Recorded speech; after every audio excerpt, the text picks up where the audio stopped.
நீங்க இப்ப தான் நம்ம சேனலுக்கு ஃபர்ஸ்ட் டைம் வரீங்கன்னா, மறக்காம சேனல சப்ஸ்கிரைப் பண்ணிட்டு வீடியோவ ஃபாலோ பண்ணுங்க. ஈரோடு விவிசிஆர் நகரைச் சேர்ந்தவர் ஆறுமுகம். இவருக்கு 21 வயதில் கிருஷ்ணா என்ற மகன் உள்ளார். கிருஷ்ணா ஈரோடு மற்றும் அதன் சுற்றுவட்டார பகுதிகளில் கூலி வேலை செய்து வந்துள்ளார். அப்போது கிருஷ்ணாவிற்கு ஈரோட்டைச் சேர்ந்த 17 வயது சிறுமி மீது காதல் ஏற்பட்டுள்ளது. பின்னர் இருவரும் காதலிக்க தொடங்கியுள்ளனர். சிறிது நாட்கள் கழித்து திருமணம் செய்து கொள்வதாக வாக்குறுதி அளித்த கிருஷ்ணா, சிறுமியை பல்வேறு இடங்களுக்கு அவ்வப்போது அழைத்துச் சென்று பாலியல் அத்துமீறலிலும் ஈடுபட்டு வந்திருக்காரு.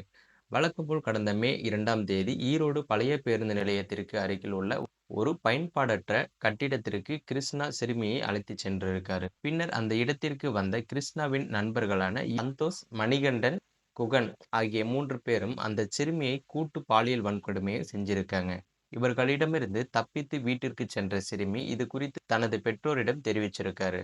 இதனால் அதிர்ச்சியடைந்த பெற்றோர் சிறுமியை கொடுமை செய்த 4 பேரையும் காவல் நிலையத்துல புகார் அளிச்சிருக்காரு.